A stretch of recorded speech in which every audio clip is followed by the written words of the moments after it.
Supreme court practice and procedure act पर फैसला होने तक हर बेंच गैर कानूनी है, इस अदालत को नहीं मानते। बेंच की तश्कील के बारे में इनका मौक़िफ़ उस वक्त से है जब कानून भी नहीं आया था। कानून को मुस्तरद किया जा सकता है, मुअत्तल नहीं। केस सुनने से माजरत नहीं कर रहे, इस बेंच को बेंच तस्वुर नहीं करते। फौजी अदालतों में सिविलियंस के ट्रायल के खिलाफ दरखास्तों की समाअत में जस्टिस काजी फाइज ईसा का मौक़िफ़ बेंच से उठ गए। सुप्रीम कोर्ट का 9 रुकनी बेंच टूट गया। काजी फाइज ईसा ने कहा कि जो दरखास्त रात गए मौसूल हुई उसमें चेयरमैन PTI की दरखास्त भी थी। आज कॉज लिस्ट में आखिर में आने वाली दरखास्त सबसे पहले मुकर्रर कर दी गई। एतजाज एहसन की केस सुनने की इस्तदा पर काजी फाइज ईसा बोले, ये नहीं हो सकता कि अपने हल्फ की खिलाफ वर्जी कर दें। वो और जस्टिस सरदार तारिक मसूद इस कशमकश में थे कि केस सुनने से माजरत करें या नहीं। जस्टिस सरदार तारिक मसूद ने कहा कि इस वक्त हम 9 जजेस इस केस में फैसला कर देते हैं तो कल अपील पर फैसला कौन करेगा। जब तक supreme court practice and procedure act से मुतालिक फैसला नहीं होता तब तक बेंच में नहीं बैठ सकते।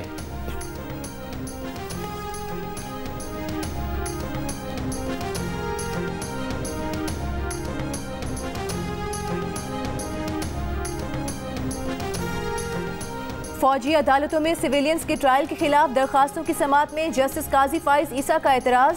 कहा कि प्रैक्टिस एंड प्रोसीजर एक्ट एक कानून है, आइन सुप्रीम कोर्ट को समाअत का इख्तियार देता है। इससे पहले एक अज़खुद नोटिस उनके बेंच में समाअत के लिए मुकर्रर हुआ। उन्होंने अपने फैसले में कहा कि आइन के आर्टिकल 184(3) में रूल्स बनाए जाएं। इसके बाद ताजुब, दुख और सदमा हुआ कि 31 मार्च को इशरत अली साहब ने सर्कुलर जारी किया। इशरत अली साहब ने 31 मार्च के सर्कुलर में कहा कि सुप्रीम कोर्ट के 15 मार्च के हुक्म को नज़रअंदाज करें। ये वक़्त थी सुप्रीम कोर्ट के फैसले की। फिर सुप्रीम कोर्ट ने 6 रुकनी बेंच बनाकर सर्कुलर की तौसीह की और उनका फैसला वापस लिया। इस 6 रुकनी बेंच में अगर नजरसानी थी तो मरकजी केस का कोई जज शामिल क्यों न था।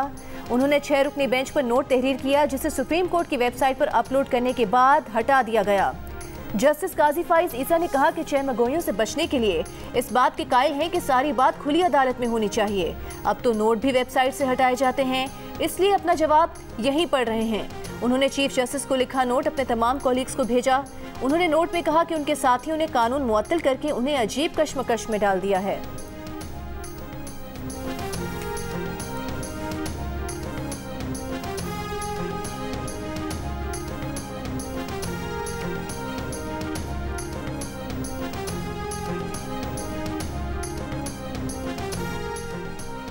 जस्टिस काजी फाइज ईसा और जस्टिस तारिक मसूद ने केस सुनने से तो इनकार किया लेकिन खुद को बेंच से अलग नहीं किया।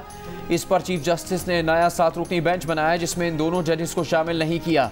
फौजी अदालतों में सिविलियंस के ट्रायल के खिलाफ दरखास्तों की समाअत में चीफ जस्टिस पाकिस्तान ने कहा कि उन्होंने भी ये बेंच अपने आइन के तहत किस्म के मुताबिक बनाया है। प्रैक्टिस एंड प्रोसीजर एक्ट पर अटॉर्नी जनरल ने कहा कि तरमीम कर रहे हैं, मुमकिन है supreme court practice and procedure bill पर हुक्म इम्तना ख़त्म हो जाए। वकील लतीफ़ खोसा ने कहा कि मिलिट्री ट्रायल्स के खिलाफ से ऑर्डर दें वरना ये रातों रात सजाएं देंगे। चीफ जस्टिस ने रिमार्क्स दिए कि सर रिलैक्स करें, हम ऐसे से ऑर्डर नहीं देते। मिलिट्री ट्रायल पब्लिक ट्रायल भी नहीं है, मुकदमात का फैसला करने वाले इसी अदारे से ताल्लुक़ रखते हैं। आज़ाद अदलिया का तस्वुर भी इसमें आता है। ये भी देखना है कि सिविल अदालत हो या फौजी, मुलजिम को नुमाइंदगी का हक होता है। अटॉर्नी जनरल अदालत को कल तफसीलात फराहम करें कि MPO military act, official secret act और पेनल कोड के तहत कितने लोगों को गिरफ्तार किया गया। लतीफ़ खोसा का कहना है कि 4000 लोगों को मुल्क भर से गिरफ्तार किया गया। उनकी तफसीलात फराहम करें। उम्मीद है अभी कोई ट्रायल शुरू नहीं किया गया होगा। मजीद समाअत कल सुबह तक मुलतवी।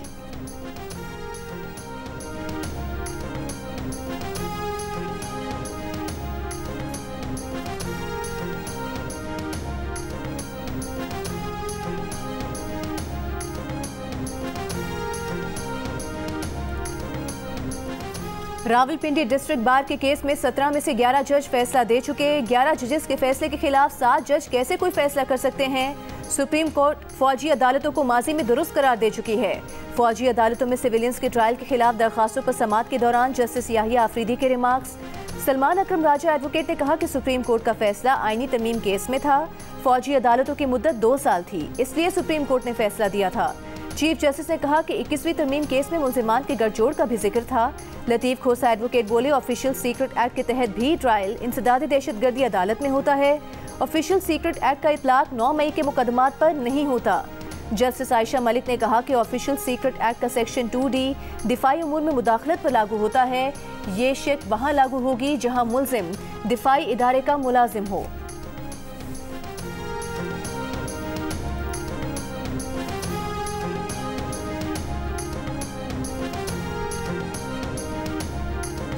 अदलिया से भी हाथ बांध के अपील है, को विरसा ऐसा छोड़ जाए कि आपको याद किया जाए कि आप अदल की सबसे बड़ी कुर्सी पे बैठे हुए थे। ये ना हो कि आप किस्सा पारी ना मान जाएं, तारीख जो है आपको डिलीट कर दे। ये कौमी इज्जत वकार का मामला है। अदलिया से अपील है, कुछ तो लिहाज करें, कुछ विरसा छोड़ जाएं कि आपको याद किया जाए। वजीर दिफा ख्वाजा आसिफ का कौमी असम्बली में खिताब, कहा आप जा रहे हैं, अदल की सबसे बड़ी कुर्सी पर बैठे हैं, ये ना हो आप किस्सा पारी ना बन जाए, तारीख आपको डिलीट कर दे। जियो न्यूज़ के प्रोग्राम कैपिटल टॉक में बोले, फौजी अदालतों का कानून पहले से मौजूद है, हुकूमत ने कोई नया कानून नहीं बनाया, अगर सुप्रीम कोर्ट ने स्टे ऑर्डर दिया तो देखा जाएगा।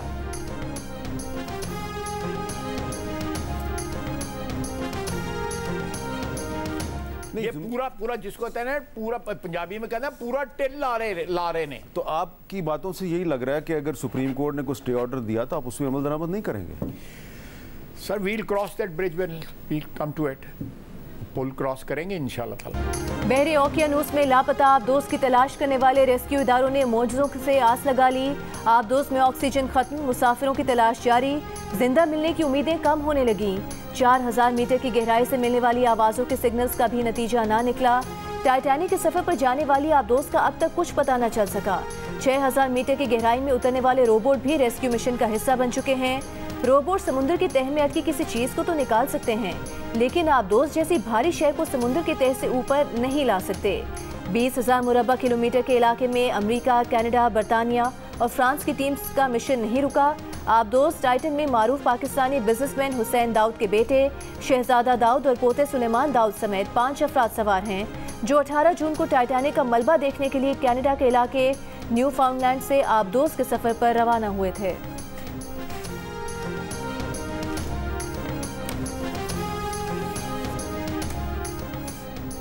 लापता आबदोज में सवार 48 साला बरतानवी पाकिस्तानी ताजिर शहजादा दाऊद और उनके 19 साला बेटे सुलेमान दाऊद को साइंस और दरियाफ्त का शौक टाइटैनिक के मलबे तक ले गया। अहले खाना और दोस्तों का कहना है कि सफ़र और साइंस सुलेमान दाऊद के DNA का हिस्सा है। अपने वालिद की तरह सुलेमान दाऊद भी साइंस में गहरी दिलचस्पी रखते हैं।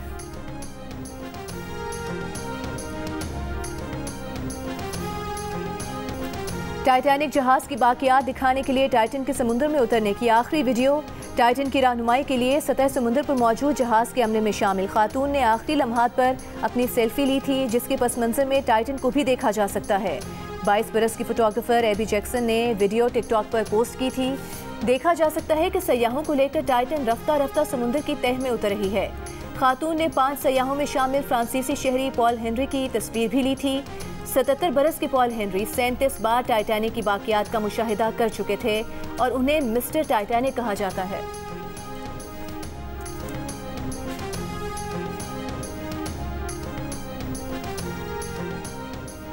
वज़ीर आज़म शहबाज शरीफ की पेरिस में सऊदी अरब के वली अहद शहजादा मोहम्मद बिन सलमान से मुलाकात। शहजादा मोहम्मद बिन सलमान का पाकिस्तान की हुकूमत और आवाम के लिए खैर सगाली के जज्बात का इजहार। दोनों रहनुमाओं ने दो तरफ़ा ताउन के फ़रोग के लिए इश्तराक अमल मज़ीद बढ़ाने पर इत्तेफाक किया। वज़ीर आज़म शहबाज शरीफ की फ्रांस के सदर इमानुएल मैक्रोन से भी मुलाकात। सरबराही इजलास बुलाने पर खराज तहसीन। वज़ीर आज़म शहबाज शरीफ ने मिस्र के सदर अब्दुल फतह सीसी से मुलाकात में COP27 के शर्म शेख में होने वाले इजलास में लॉस एंड डैमेज फ़ंड को अहम पेशरफ्त करार दिया। दोनों रहनुमाओं का दो तरफ़ा ताल्लुकात को मज़ीद वसअत देने का आज़म। वज़ीर आज़म शहबाज शरीफ की माहौलियात के लिए अमरीकी सदर के नुमाइंदा खुसूसी जॉन कैरी से भी मुलाकात। New global financing pact summit से खिताब में वज़ीर आज़म ने कहा कि मौसमियाती तब्दीली की वजह से पाकिस्तान को गुज़श्ता साल तबाह कौन सैलाब का सामना करना पड़ा। सैलाब मुतासरीन की बहाली में करोड़ों रुपए खर्च हुए।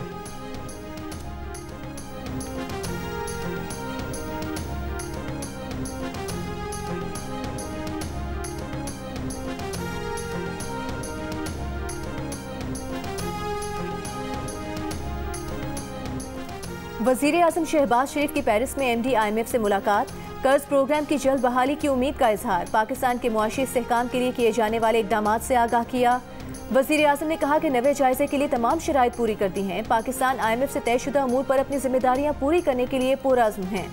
तमाम वादे पूरे किए जाएंगे। उम्मीद है कि फंड्स जल्द जारी किए जाएंगे। क्रिस्टलिना जॉर्जीवा ने नवे जायजे से मुतालिक आलमी मालियाती फ़ंड के नुक्ता नज़र से आगाह किया। कहा मुलाकात तातुल के शिकार IMF प्रोग्राम को मौसर बनाने में मदद देगी। मुलाकात में वफाकी वज़रा शेरी रहमान, अयाज सादिक, मरीम औरंगज़ेब और वज़ीर मुमलिकत बराए ख़जाना आयशा गौस पाशा भी मौजूद थीं।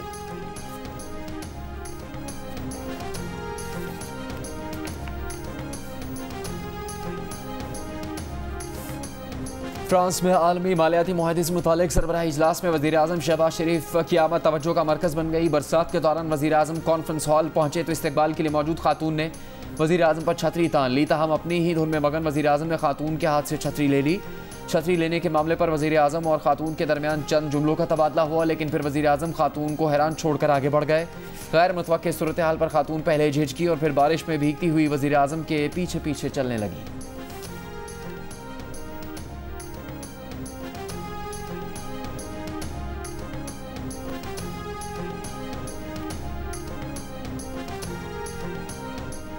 तहरीक-ए-इंसाफ के रहनुमा हुमायूं अख्तर खान ने पीटीआई छोड़ने का ऐलान कर दिया।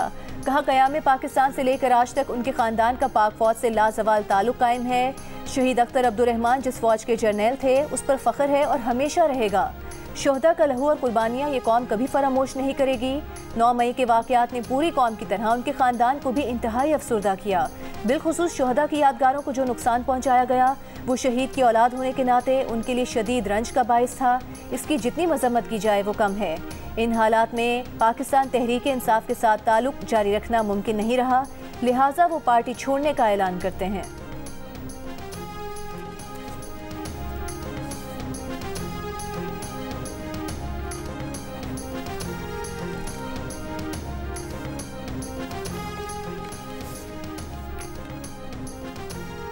कश्ती डूबने के वाक़े में बचाए गए अफराद में 12 पाकिस्तानी हैं। वाक़े में जहाँ भाग पाकिस्तानियों की असल तादाद मालूम नहीं हो सकी।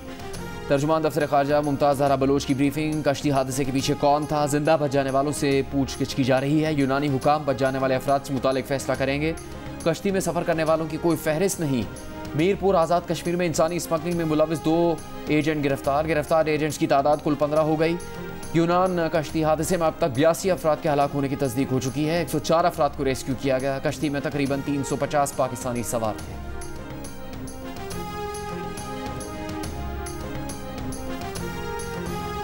यूनान कश्ती हादसे का शिकार होने वालों में गुजरात का 14 साला अबूजर भी शामिल।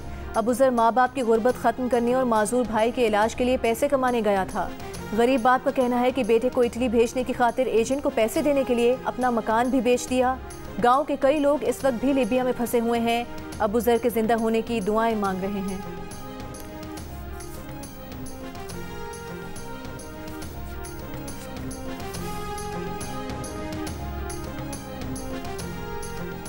वफाकी वज़ीर दाखिला राना सनाउल्लाह की इस्लामाबाद में बल्दियाती इंतखाबात करवाने की मुखालफत। चीफ इलेक्शन कमिश्नर से मुलाकात के बाद मीडिया से गुफ्तगू में कहा कि आइन के मुताबिक इलेक्शन के करीब 120 दिन में कोई इलेक्शन नहीं हो सकता। ज़िमनी इंतखाबात की भी 120 दिन में इनेकाद की ममानियत है। इलेक्शन कमीशन से कहा है कि आम इंतखाबात के बिल्कुल करीब इस्लामाबाद में बल्दियाती इंतखाबात पेचीदगियाँ लाएगा। नताइज आम इंतखाबात पर असरअंदाज होंगे। एक सवाल पर कहा नून लीग और पीपल्स पार्टी अलहदा जमाते हैं। इख्तलाफ राय जमहूरियत का हुस्न है, उसका एहतराम करना चाहिए।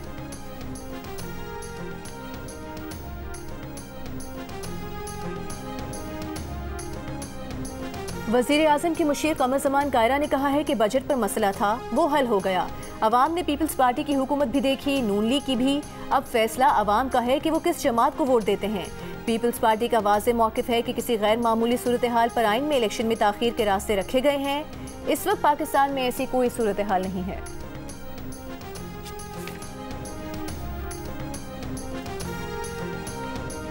मुस्लिम लीग नून की चीफ ऑर्गेनाइजर मरीम नवाज से साबिक वज़ीर आला बलूचिस्तान जाम कमाल, रुकन कौमी असम्बली मलिक सुहेल खान और साबिक MP अख्तियार वली की अलग अलग मुलाकातें। मुस्तकबिल की सियासी हिकमत अमली और तंजीमी उमूर पर तबादला ख्याल। रहनुमाओं से गुफ्तगू करते हुए मरीम नवाज का कहना था कि पाकिस्तान बिलखुसूस बलूचिस्तान की तरक्की नवाज शरीफ के दिल की आवाज़ है। मुआशी बहाली का कौमी मनसूबा तारीखी कदम है। आइंदा इंतखाबात में पार्टी के नज़रियाती रहनुमाओं को टिकट देंगे।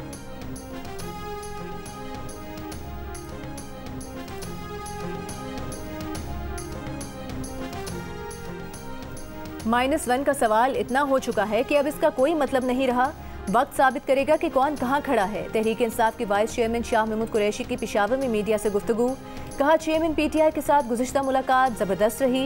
PTI के मुस्तकबिल पर पहले भी इज़हार ख्याल कर चुके हैं। इस मौके पर शाह महमूद कुरैशी ने 67वीं सालगिरह का केक भी काटा। पेशावर हाई कोर्ट ने कल तक PTI रहनुमा शाह महमूद कुरैशी और असद उमर की राहदारी जमानत मंजूर कर ली। अदालत का शाह महमूद कुरैशी और असद उमर को मुतालिका अदालत में पेश होने का हुक्म।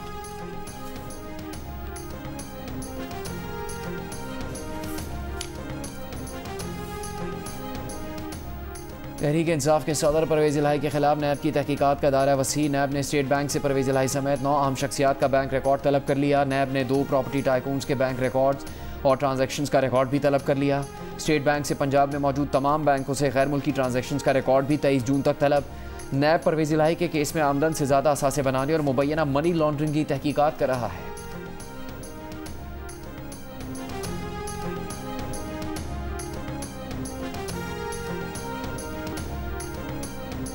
तहरीक इंसाफ दौर के विफाकी वज़ीर गुलाम सरवर खान का PTI छोड़ने का ऐलान। 9 मई के वाक़यात की मजम्मत। एक बयान में कहा कि यादगार शोहदा GHQ और फौजी तनसीबात पर हमला करने वाले मुल्क दुश्मनी के मुर्तकिब हुए।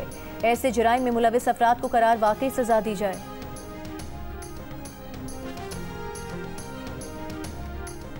तहरीक इंसाफ के रहनुमा साबिक़ गवर्नर पंजाब उमर सरफराज चीमा से मुलाकात के लिए आई उनकी बीवी राबिया सुल्तान को पुलिस ने ATC के बाहर से गिरफ्तार कर लिया। उमर सरफराज चीमा को आज जुडिशल रिमांड मुकम्मल होने पर अदालत में पेश किया गया था। जियो फेंसिंग के जरिए राबिया सुल्तान को 9 मई को जिन्ना हाउस में मौजूदगी साबित हुई।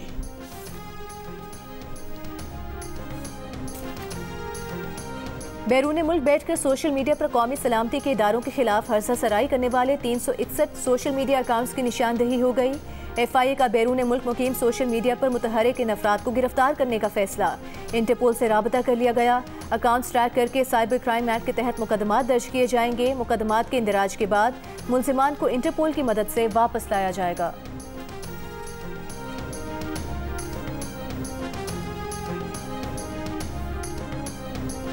वज़ीर ख़जाना इसहाक़ डार का कहना है कि सिंध हुकूमत ने सैलाब मुतासरीन की बहाली के लिए $727 मिलियन का प्रोजेक्ट शुरू किया है। सैलाब मुतासरीन की हाउसिंग स्कीम के लिए 50 अरब रुपए के फंड्स रखे गए हैं, जिनमें 25 अरब रुपए वफाकी हुकूमत देगी। बलूचिस्तान से मुताल्लिक़ इशूज़ भी तय कर लिए गए हैं। लापता आबदोज के खुदकार हिफाजती निज़ाम से मुतालिक नई मालूमात सामने आ गई। आबदोज को 24 घंटों बाद खुद सतह समुंदर पर वापस आने के लिए डिज़ाइन किया गया है। आबदोज बनाने वाली कंपनी के सरमायाकार एरन न्यूमैन का अमरीकी नशरियाती इदारे को इंटरव्यू। कहा कि टाइटन को खुसूसी भारी मवाद के जरिए पानी के अंदर रखा जाता है। ये वजन आबदोज के इस्तेहकाम में मदद करता है। 24 घंटे बाद ये भारी मवाद आबदोज से खुद अलग हो जाता है ताकि आबदोज सतह समुंदर पर वापस आ सके।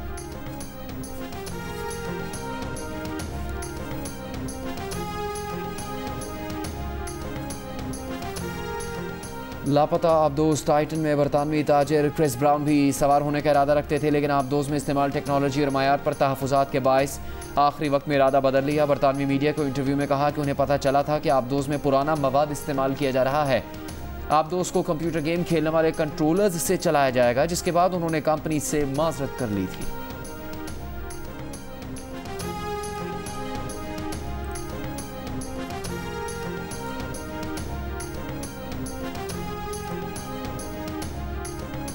नौ रुकनी बेंच टूटने के बाद 7 रुकनी बेंच के रूबरू फौजी अदालतों में सिविलियंस के ट्रायल के खिलाफ दरखास्तों पर समाअत।